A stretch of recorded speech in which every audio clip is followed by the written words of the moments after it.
오늘은 6.25 전쟁 발발 73주년 되는 날이기도 합니다. 우리가 알아야 될 것은 73년 전에 북한과 지금의 이 북한 정권은 조금도 차이가 없다는 것입니다. 현재 있는 북한 정권이 무너져야 하는 이유 세 가지를 간략하게 말씀드리고 오늘 본문 말씀을 가지고 좀 성도님들에게 하나님 주신 메시지를 나누도록 하겠습니다. 첫째, 몇 주 전 담임 목사님께서도 언급하신 부분인데, 북한은 우리 대한민국을 무력으로 통일시키려고 하는 그 목표를 한 번도 철회하거나 바꾼 적이 없습니다. 그렇기 때문에 북한 정권은 무너져야 되고 우리의 주적입니다. 둘째, 북한 정권은 자국민을 위한 정권이 아닙니다. 북한 인구를 약 2,500만으로 보는데, 김정은 정권 아래 가난과 질병, 학대, 인권과 자유의 박탈로 그들은 극심한 고난을 당하고 있습니다. 현재 간간히 들려오는 북한 뉴스를 보면은 90년대 고난의 행군이라고 하는데 약 300만 명이 그때 굶어 죽었다고 하는데, 그때 이상으로 코로나로 인하여 봉쇄가 계속되기 때문에 북한의 경제난이 심하고, 우리 성도님들 장마당 들어보셨을 텐데, 그래도 코로나 전에는 장마당이라도 그 장마당마저 거의 실종이 되어서 사람들이 집이나 아니면 자살하기 위해서 산으로 올라가는 경우도 있다라고 하는 뉴스를 읽어보았습니다. 그런데 북한 정권은 자신들의 정권을 유지하기 위해 핵과 미사일 개발에만 몰두하고 있습니다. 자국민을 위하지 않는 정권은 어떠한 정권이라 할지라도 지구상에서 사라지고 막을 내려야 합니다. 그래서 인권에 큰 관심을 갖고 있는 미국과 유럽은 북한 정권을 악한 나라라고 보는 것입니다. 셋째, 북한 정권이 사라져야 되는 이유는 기독교와 교회를 탄압하는 정도가 아니라 말살하려는 정권이기 때문에 그렇습니다. 북한의 공식적인 봉숙교회는 보여주기식 교회이고, 모든 북한의 성도들은 다 지하 성도로 발견되는 즉시 그들은 자아 비판을 통해서 공식적으로 사형에 처해지게 됩니다. 그러므로 우리 기독교 신자들과 북한 정권은 사실상 공존할 수가 없습니다. 해결은 북한 정권이 속히 무너지는 것이고, 그래서 그 안에 신음하는 2,500만 그 주민들이 정말 인권을 회복하고 인간다운 삶을 살며 예수님을 다시 믿을 수 있는, 평양에 북한에 많은 교회가 있었고 1907년도에 평양에 대부흥이 있지 않았습니까? 다시 한번 하나님께서 북한 땅에 그런 역사를 허락해 주시도록, 그리고 중국이 자기네 속국 운운하면서 개입하지 않도록 우리가 기도하기를 소망합니다. 제가 1월 달에 약 4주에 걸쳐서 은연교회에 와서 교사대학을 진행할 때 이 교사대학에 참여한 교사들, 청년 교사들을 보면서 제가 진행하는 도중에 갑자기 제 마음속에 하나의 꿈이 생겼습니다. 그 꿈이 바로 오늘 설교 제목인 300용사입니다. 우리 한번 따라해볼까요? 300용사.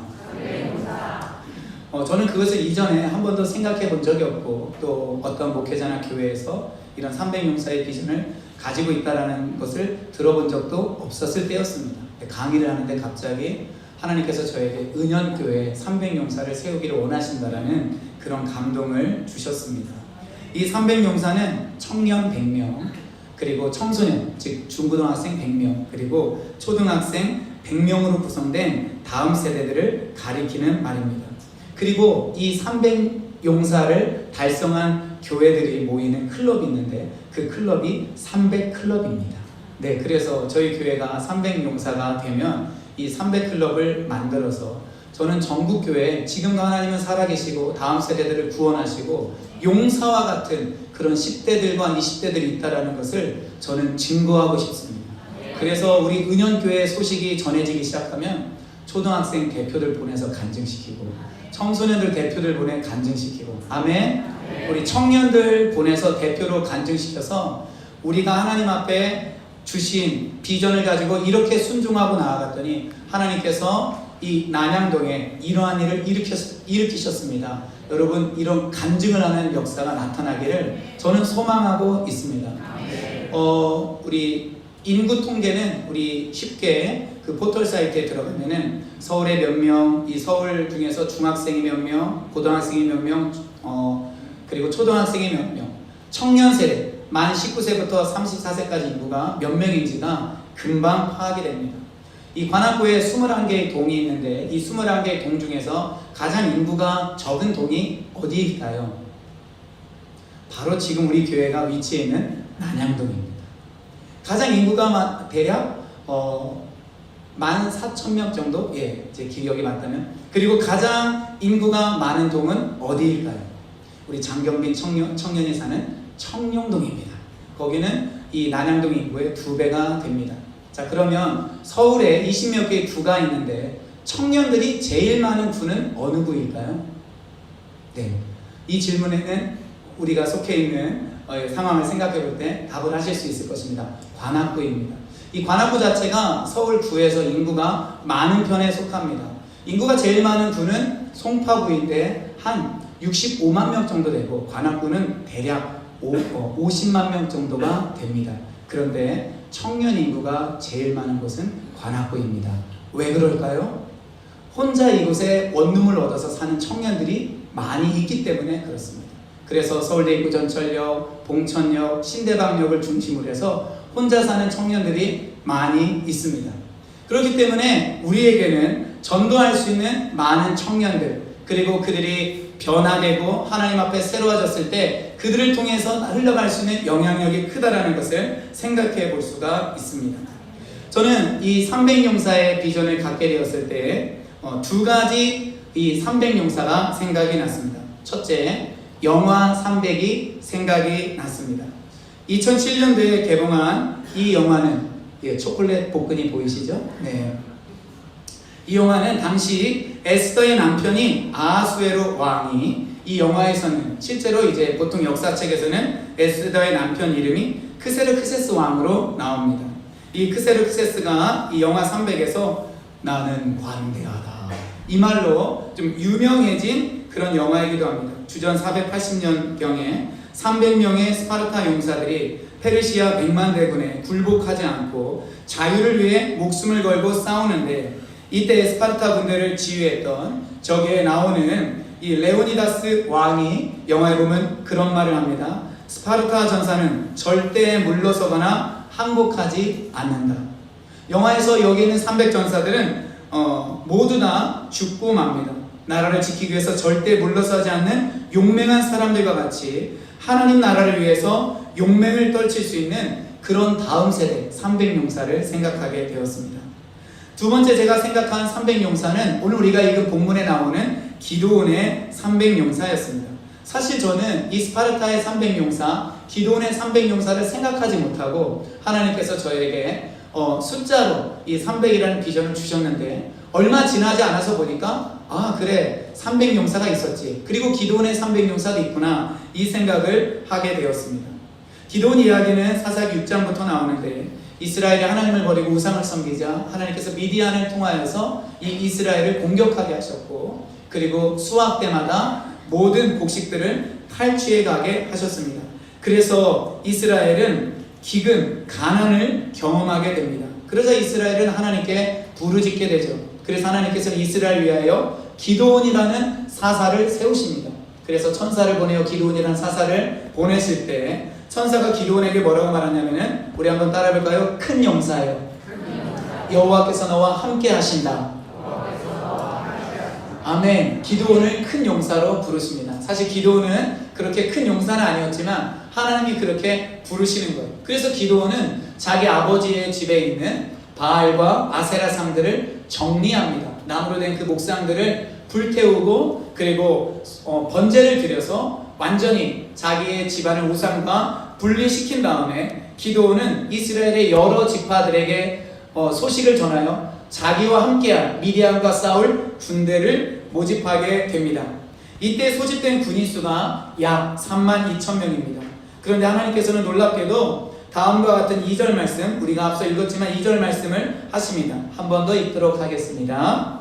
여호와께서 기드온에게 이르시되 너를 따르는 백성이 너무 많은즉 내가 그들의 손에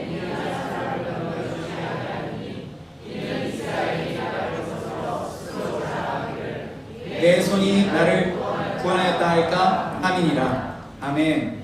사실 32,000명은 굉장히 많은 미디안과 아말렉과 동방의 사람들을 당해내기에는 적은 수였습니다. 그런데 하나님께서는 사실 이 전쟁을 이스라엘에게 주셨습니다. 그래서 하나님께서는 이 전쟁을 승리하게 하실 계획을 갖고 있으셨어요. 그런데 32,000명을 가지고 승리를 하면 전쟁에 참여했던 사람들이 우리가 숫자가 많았고 우리가 잘 싸웠을 것이라고 착각을 할 것이라고 하나님은 생각을 하여 숫자를 줄이려는 계획을 갖고 계셨습니다. 시편에 다음과 같은 말씀이 있는데 33편 말씀을 한번 읽어보도록 하겠습니다. 많은 군대로 구원 얻은 왕이 없으며 용사가 힘이 세어도 스스로 구원하지 못하는도다. 구원하는 데에 군마는 헛되며 군대가 많다 하여도 능히 구하지 못하는도다. 계속해서 그 다음 구절 읽겠습니다. 여호와는 그를 경외하는 자 곧 그의 인자하심을 바라는 자를 살피사 그들의 영혼을 사망에서 건지시며 그들이 굶주릴 때 그들을 살리시는도다. 우리 영혼이 여호와를 바라며 그는 우리의 도움과 방패시로다. 할렐루야. 여러분, 구원함의 많은 군대는 하나님 앞에서 헛된 것입니다. 그래서 하나님께서는 우리가 역량을 강화하고 최대한 준비를 많이 해야 되지만 내가 가진 자원과 힘을 의지하지 않고 하나님을 경외하기를 원하십니다. 그래서 하나님께서는 다음과 같은 지시를 하십니다. 우리 3절을 읽어보겠습니다. 이제 너는 백성의 귀에 외쳐 이르기를 누구든지 두려워 떠는 자는 길르앗 산을 떠나 돌아가라 하라 하시니 이에 돌아간 백성이 22,000명이요 남은 자가 10,000명이었더라. 여러분, 먼저 하나님은 두려워 떠는 자를 보내십니다. 저는 이것이 참 재미있다라고 생각을 합니다. 두려워 떤다라는 것은 오직 나만 아는 사실입니다. 오늘 우리 성도님들 여기에 이렇게 많이 오셨는데 성도님들의 마음은 누구만 알까요? 성도님들 자신만 아는 것입니다. 그리고 성도님들의 마음이 어떠한지는 그 다음 두 번째 제가 조금 잘 알겠죠. 설교를 듣는 태도를 보면은 어떤 분은 눈빛이 초롱초롱하고 말씀을 정말 흡입하려고 하는 분들이 있고 또 어떤 분들은 도무지 관심이 없는 분들도 아주 소수지만 제가 볼 때는 조금 있는 것 같기도 합니다. 그러나 진짜 나의 마음은 나밖에 모르는 거예요. 그리고 하나님만 아십니다. 그런데 하나님은요, 마음이 두려워하는 자들은 짐 싸고 집에 가라 이렇게 말씀하시는 겁니다. 그러니까 이때 마음이 두렵지만 짐 싸지 않는 사람들도 사실은 있을 수 있다는 것입니다. 그런데 놀랍게도 이렇게 마음에 두려움을 갖고 있는 자들이 있다는 것입니다. 그런데 신명기 말씀을 읽어보면요, 하나님께서는 이스라엘 백성들이 전쟁을 할 때에 어떤 사람들은 집으로 돌려보내라, 포도원을 세웠는데 아직 따지 않은 사람들 돌려보내라, 새 집을 지었는데 아직 살지 않은 사람들은 돌려보내라, 그리고 결혼한 사람들은 결혼한 지 얼마 안 된 사람들은 돌려보내라. 그리고 맨 마지막에 어떤 말씀을 하시느냐, 마음에 두려움을 갖고 있는 자들을 돌려보내라고 말씀하십니다. 우리 그 부분 한번 신명기 20장 1절 말씀 한번 읽어보면서 생각해 보겠습니다. 네가 나가서 적군과 싸우려 할 때 말과 병거와 백성이 너보다 많음을 볼지라도 그들을 두려워하지 말라. 애굽 땅에서 너를 인도하여 내신 내 하나님 여호와께서 너와 함께 하시느니라. 8절 말씀 읽겠습니다. 책임자들은 또 백성에게 말하여 이르기를 두려워서 마음이 허약한 자가 있느냐? 그는 집으로 돌아갈지니 그의 형제들의 마음도 그의 마음과 같이 낙심될까 하노라 하고. 아멘. 놀랍죠? 하나님은 많은 수를 가지고 전쟁에서 싸워 승리하시는 분이 아닙니다. 이것은 육체적인 전쟁도 그렇고 지금의 영적 전쟁도 마찬가지입니다. 하나님은요, 마음에 두려워하는 그 마음을 가지고 있는 자들을 통해서는 전쟁은 하시지 않습니다. 오히려 그 사람들은 이 전쟁에서 위축되고 다른 사람들의 마음도 낙심시킬 수 있기 때문에 그렇습니다. 그래서 하나님은 기드온의 소집에 응답하긴 하였지만 두려워하는 자들이 있음을 알고 그들에게 돌아가라고 하는데, 그래서 32,000명 중에 무려 22,000명이 집으로 가게 됩니다. 거의 70%가 돌아가게 된 것입니다. 우리가 하나님의 용사가 되기 위해서 먼저 해야 될 것이 있습니다. 바로 두려움을 버리는 것입니다. 우리는 하나님을 경외하며 하나님을 두려워해야 되지만 어떤 경우에도 사람을 두려워하거나 환경을 두려워해서는 안 됩니다. 사람보다 훨씬 더 크고 위대하신 하나님이 우리와 함께 하시기 때문입니다. 할렐루야. 그래서 잠언 29장 25절을 보면은 정말로 제가 좋아하는 말씀인데, 사람을 두려워하는 자는 올무에 걸리려니와 여호와를 의지하는 자는 안전하리라 라고 말씀하십니다. 하나님께서는 우리가 하나님을 의지해야 될 뿐만 아니라 사람을 두려워하지 말라고 하십니다. 사람을 두려워하면 반드시 올무에 걸린다라고 말씀하십니다. 용사는 두려움을 이기는 자입니다. 할렐루야. 우리 옆에 계신 분 얼굴 한번 보실래요? 정말 용사 같지 않습니까? 제가 오늘 볼 때 오늘 막 지금 성도님들이 지금 눈빛이 장난이 아니에요. 제목 그대로 막 불타오르고 이글거리셔서 막 잡아먹을 듯이 하늘로 막 올라가실 것 같은 눈빛이에요. 그래서 옆에 있는 분들에게 한번 그렇게 격려해 줍시다. 용사는 두려움을 이기는 자입니다. 자, 그럼 우리는 어떻게 그 두려움을 이길까요? 비결은 이미 다 나와 있습니다. 하나님이 우리와 함께 하시고, 그리고 우리를 위하여 싸우시고 우리를 구원하신다는 것을 믿는 것입니다. 사람의 많은 숫자보다 하나님의 능력이 훨씬 더 크다는 것을 의지하게 될 때, 그 믿음이 생기게 될 때 우리는 두려움을 이기게 됩니다. 실로 믿음, 그 믿음은 두려움을 이기는 비결이고, 그리고 영적인 싸움에서도 승리하는 비결입니다. 요한일서 5장 4, 5절을 같이 한번 읽어보겠습니다. 무릇 하나님께로부터 난 자마다 세상을 이기느니라. 세상을 이기는 승리는 이것이니 우리의 믿음이니라. 예수께서 하나님의 아들이심을 믿는 자가 아니면 세상을 이기는 자가 누구냐? 아멘. 예수님이 하나님의 아들이심을 믿는 그 참된 믿음을 가지고 있는 사람은 세상을 이긴다라고 사도 요한은 분명하게 말하고 있습니다. 그러므로 우리는 하나님만을 신뢰하고 의지하는 그 믿음으로 이기는 자가 되시기를 축원드립니다. 자, 이제 32,000명 중에서 22,000명이 집으로 가고 10,000명이 남았습니다. 그런데 하나님은 아직도 그 군인 수가 많다라고 하십니다. 그래서 그 중에 소수만을 추려내십니다. 방법은 이렇습니다. 그들을 물가로 데려갑니다. 물을 마시게 합니다. 그러면은 두 가지 패턴으로 물을 사람들이 마신다라는 것입니다. 어떠한 사람은 무릎을 꿇고 그리고 그 마시는 사람이고, 그리고 어떤 사람은 성경을 읽어보면은 이게 도대체 어떤 모습인가 이렇게 헷갈릴 수도 있는데, 제가 쭉 분석을 해보고 이렇게 보니까 물을 이렇게 손으로 떠서 두 손으로 이렇게 영어 성경에 보면 이렇게 컵 모양이라고 이야기를 번역을 해놨어요. 이렇게 컵 모양을 만들어서, 여러분 예전에 시골에서 사셨던 분들 시냇물 마셔보신 적 있으시죠? 저만 시골에서 살았나? 네. 아니면 집에서도 이렇게 해서 두 손으로 물 드셔보신 적 있으실 거예요. 이렇게 해서 이렇게 마시는 거예요. 그래서 개처럼 마치 핥아서 먹는 것처럼 그렇게 물을 마시는 방법이 두 종류로 나눠진다는 것입니다. 자, 먼저 300명은 앞서 말씀드린 대로 이렇게 해서 물을 마셨고, 9,700명은 무릎을 꿇고 본격적으로 물을 마시는 그런 자세를 취하게 됩니다.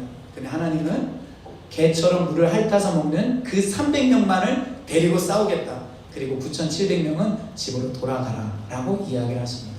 자, 그러면 이 두 가지 방법은 어떤 차이가 있을까요?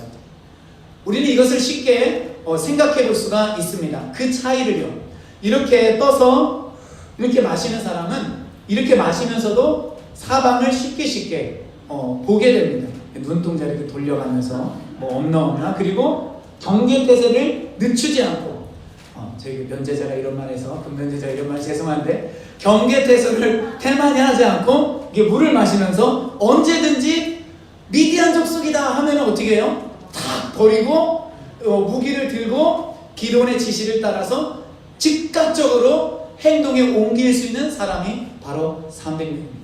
반면에 9,700명은 어떤 사람이에요? 목마른데 잘됐다, 이참에 한번 실컷 마셔보자 하고 무릎을 꿇고 아마 머리를 물속에 푹 집어넣어서 마시는 그런 사람일 수도 있을 것입니다. 이들은 너무 물속에 머리를 깊이 박은 사람은 뭐 이렇게 뭐 목욕까지 하려고 물속에 뭐 깊이 박고 시원하다 이런 사람은요, 여러분 수중에 들어가 보신 분들 알겠지만 밖에서 하는 소리 잘 들려요, 안 들려요? 진짜 거의 안 들립니다. 미디안 적군이다 이렇게 소리 질러도 그들은 아마 물 밖으로, 머리를 물 밖으로 내밀지도 못할 것입니다. 이들은 온전히 깨어있지 못한 사람입니다. 전쟁은 항상 실전이고 생명이 오가기에 잠시라도 깨어있지 않으면 나도 죽고 전우도 죽을 수 있기에 목이 마르더라도 물 마시는 데에 정신이 팔려서는 안 됩니다.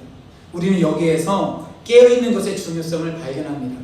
진정한 용사는 두려움을 이기는 용기도 중요하지만 늘 깨어있는 정신력 또한 매우 중요합니다. 그러니까 이 마음 안에서는 두려움을 이기는 용기가 생겨야 되고, 이 생각 안에서는 항상 내가 깨어 있어야 되는 이 정신이 있어야 되는 것입니다. 그렇다면 깨어있는 것이란 무엇일까요? 그것은 예수님을 놓치지 않는 것입니다. 성령님을 따라 사는 것입니다. 성경 말씀이 자주 생각나는 것입니다. 그리고 신약성경 뒷부분으로 갈수록 깨어서 뭐하라고 말하고 있죠? 기도하라라고 이야기를 하고 있습니다. 그래서 베드로는 우리를 공격하는 사단에 대비하는 자세에 대해서 다음과 같이 말합니다. 베드로전서를 읽어보겠습니다. 근신하라, 깨어라, 너희 대적 마귀가 우는 사자같이 두루다니며 삼킬 자를 찾나니. 아멘. 그리고 베드로는 깨어있지 않으면 사탄의 밥이 된다고 경고합니다. 그러므로 나의 생각을 사로잡아 예수님으로부터 멀어지게 하는 것을, 그리고 나를 방심하게 하는 것, 나를 죄짓게 하여 주님과의 친밀감으로부터 멀어지게 하는 것, 심지어 물 마시는 것처럼 꼭 해야 되는 것임에도 불구하고 나를 주님도 잊어버리고 거기에 푹 빠지게 만드는 것, 여러분, 우리는 그것이 무엇인지 생각해내야 됩니다. 그것은 하지 말라는 것이 아닙니다. 우리는 항상 깨어 있을 수 있도록, 어떠한 상황에서도 항상 깨어 있을 수 있도록, 성령이 말씀하시는 내적인 음성을 듣고 생각의 소리를 들을 수 있도록, 그리고 내가 주님께 초점을 맞추면 성경 말씀이 떠오를 수 있도록 우리는 항상 깨어 있어야 된다는 것입니다. 300용사의 두 가지 특징은, 첫째, 하나님이 함께 하심을 믿고 두려워하지 않는 것. 둘째, 어떤 상황에서도 깨어 있는 것입니다. 그런데 이런 사람은 다수일까요? 소수일까요? 소수입니다. 32,000명 중에서 300명만 남았습니다. 1%예요. 정확히 말하면 1%도 되지 않는다는 것입니다. 저의 소망은 이 1%라는 소수만이 이 사사기에서는 두려움을 이기고 깨어 있었는데, 우리 은현교회에서 용사의 비율은 이 1%, 1이라는 숫자 다음에 0이 붙어 10이 되기를 원합니다. 그리고 1이 숫자 2로 바뀌고 3으로 바뀌고 4로 바뀌고 5로 바뀌기를 원합니다.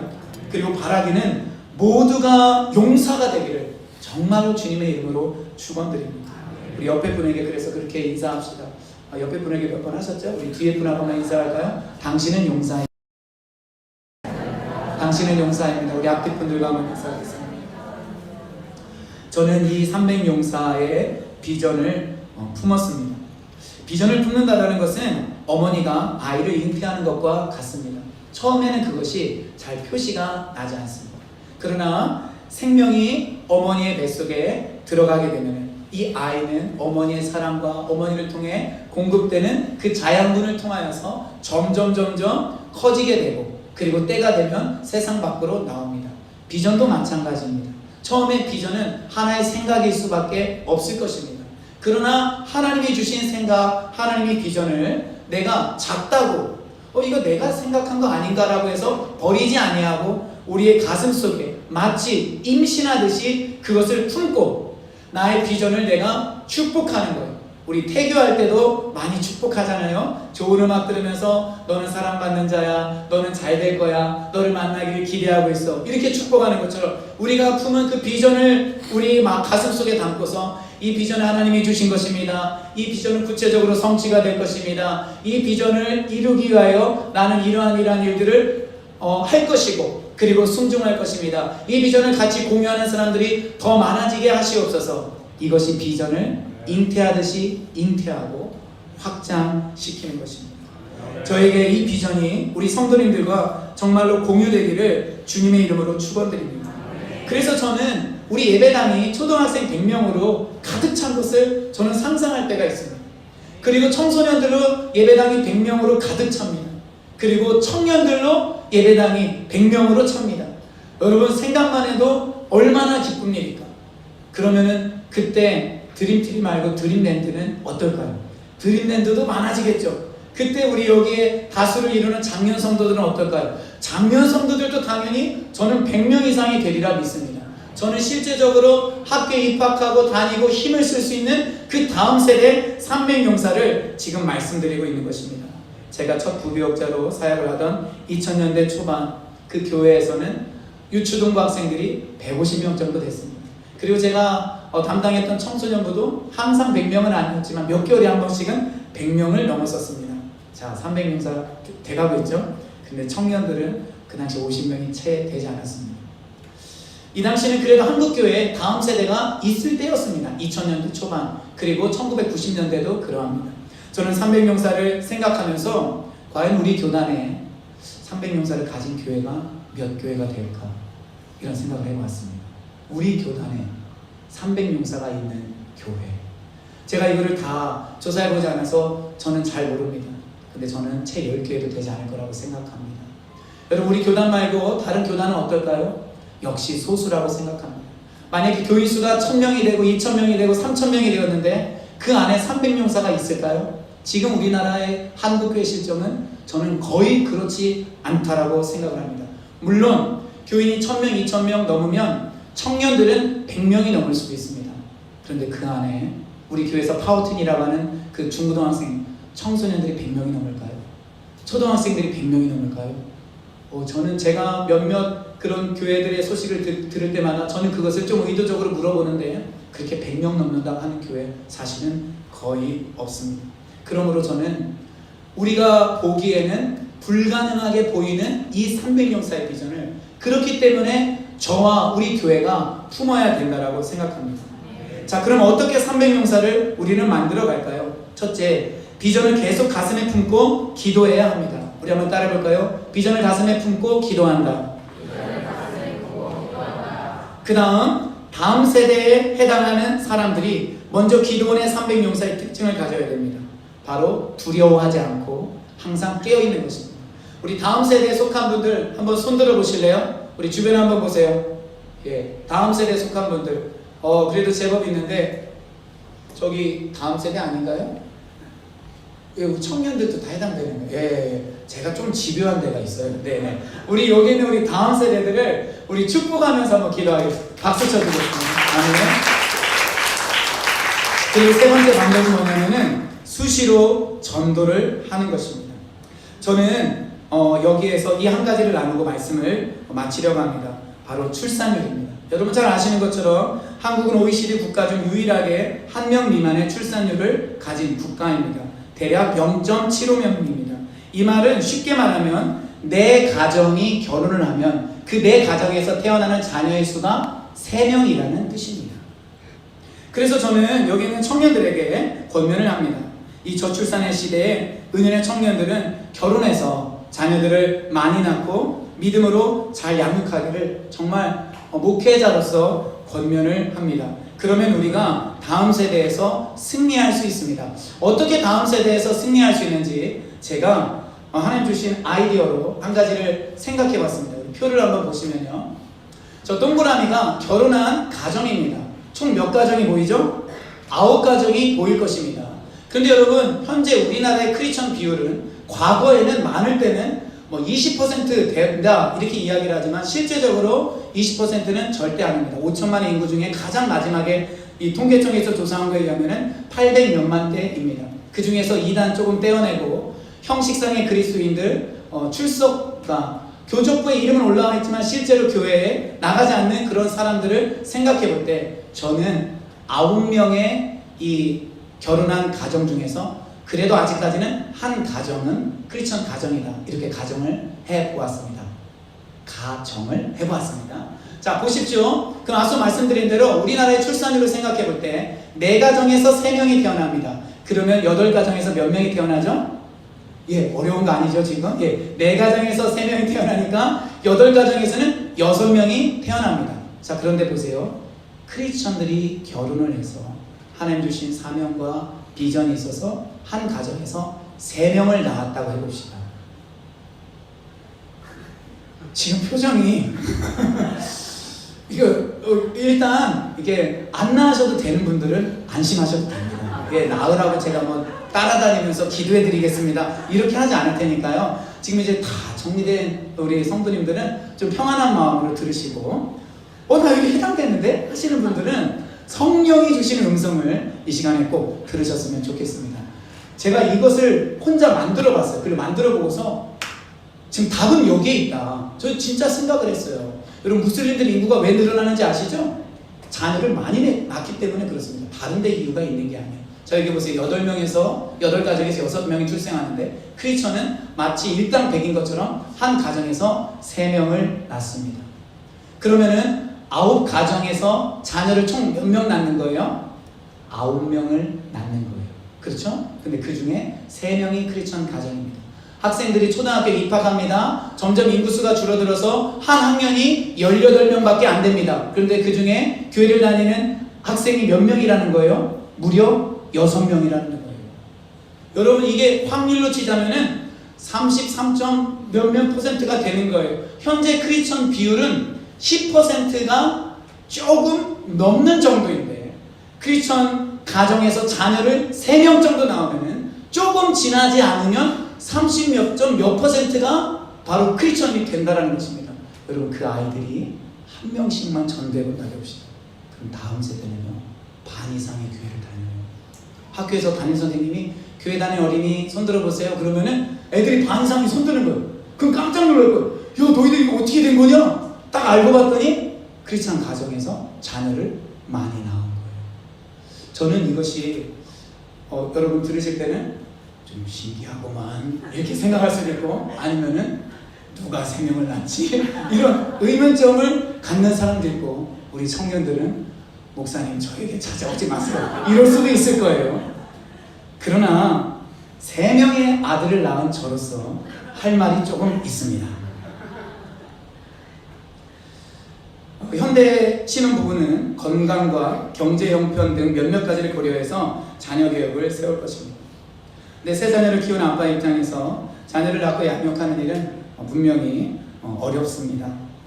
잠도 잘 못 잘 때도 있고 힘든 점이 있는 것이 사실이고, 또 경제적인 부분이 염려가 될 때도 있습니다. 그러나 자녀를 낳고 이 생명을 키우고, 그리고 그 자녀들이 잘 자라는 것을 보는 것만큼 정말로 큰 기쁨은 없습니다. 정말 저에게 있어서 가장 큰 유혹은 우리 은연교회 여기 계신 성도님들이기도 하지만 저의 자녀이기도 한 것입니다. 만약에 내가 한 명만 낳고 안 낳았으면 그 예쁜 하윤이와 하민이를 어떻게 내가 이렇게 만났을까요? 둘만 낳고 안 낳았으면 우리 막내 하민이는 제가 또 어떻게 만났을까요? 하윤이를 낳고 한 7년 정도의 6년 정도의 시간이 지난 뒤에 저 아내는 셋째 얼굴을 너무 보고 싶었습니다. 진짜 셋째가 너무 궁금하더라고요.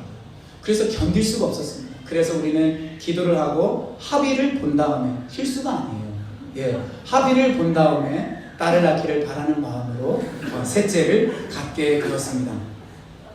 그래서 태어난 아이가 하민인데, 출산 후에 많은 고생을 하긴 하였지만 저는 정말 하나님의 선물이라고 믿습니다. 그래서 저는 우리 청년들에게, 우리 다음 세대에게 정말 자녀를 셋 이상 낳으라고 정말 그렇게 권면해주고 싶습니다. 물론 아내는 제일 먼저 여기에 동의하지 않을 수도 있습니다. 그러나 저는 그런 마음을 가지고 있습니다. 저희 예전 교회 영광이문 교회에서 음향을 설치해줬던, 제가 실장님이라고 부르는 그분은 지금 나이가 40이 안 됐는데 5남매를 키우고 있습니다. 제가 대학생 때 전도를 했던 지금 외교관으로 있는 후배는 안타깝게도 삼형제를 두고 베트남에 가게 되었는데, 어느 날 저에게 문자를 연락을 했어요. 형, 아내가 임신한 것 같은데 또 아들이면 어떡하죠? 그래서 제가 Don't worry, 걱정하지 말아라, 그리고 축하한다, 이렇게 이야기를 했습니다. 아들을 낳았을까요? 딸을 낳았을까요? 네, 아들을 낳았습니다. 그래서 거기 사형제를 키우고 있습니다. 제가 나중에 한국에 그 후배가 오면은 우리에게 꼭 방문한다 그랬거든요. 사형제 데리고 오는 진풍경을 보여드리도록 하겠습니다. 근데 이 사형제 중에는 이름이 하윤이라는 이름을 가지고 있는데, 저희 둘째 이름과 같죠? 생일도 똑같습니다. 놀랍게도 3월 16일. 그래서 이건 정말 우연이 아니다 라고 저는 생각을 합니다. 300용사를 두고, 여러분 저 뒤에 게시판을 보면은, 그 현수막을 보면은 주의 일을 수일 수년 내에 부흥케 하소서라는 하나님 말씀을 우리는 접하게 됩니다. 여러분, 이 말씀처럼 하나님께서는 얼마든지 이 세대에 우리 한국교회 그리고 은연교회에 부흥을 주기를 원하십니다. 단순히 출석만 300명 하는 그런 300명이 아니라 용사입니다. 예수 그리스도를 왕으로, 주님으로, 구원자로 고백하며 예수님을 따라가는 사람들, 두려움이 있지만, 환난이 있지만 타협하지 않고 자기가 따른 예수님이 세상보다 더 크다고 인정하는 사람들입니다. 6.25 전쟁이 터졌을 때 소수인 이 대한민국의 국군들은 대한민국을 지키기 위해서 그들의 생명을 던졌습니다. 그 결과 오늘 우리가 물론 유엔군이 참전했지만 우리나라를 지키기 위해서 자신의 생명을 던진 그 숭고한 희생자들이 있었기 때문에 오늘 우리가 이런 풍요로움과 풍성함 가운데 감사하게 어떤 제재도 받지 않고 예배를 드리지 않습니까? 바로 그런 용사가 있었기 때문에 그렇습니다.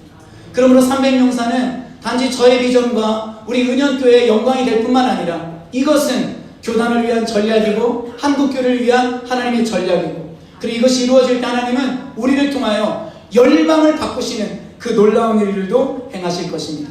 그러므로 우리 300용사의 이 비전을 저와 여러분들 모두 가슴에 품고 기도하고 300용사 같은 자들이 먼저 은연교회 안에 초등학생들, 중고등학생들, 청년들 세워지기를 소망하고 이들을 통하여 전도가 이루어지고 우리도 만나는 사람들에게 나의 구주 되신 예수님을 전함으로 우리 한번 수년 내에 하나님께서 어떤 일을 하시는가 한번 지켜봤으면 좋겠습니다.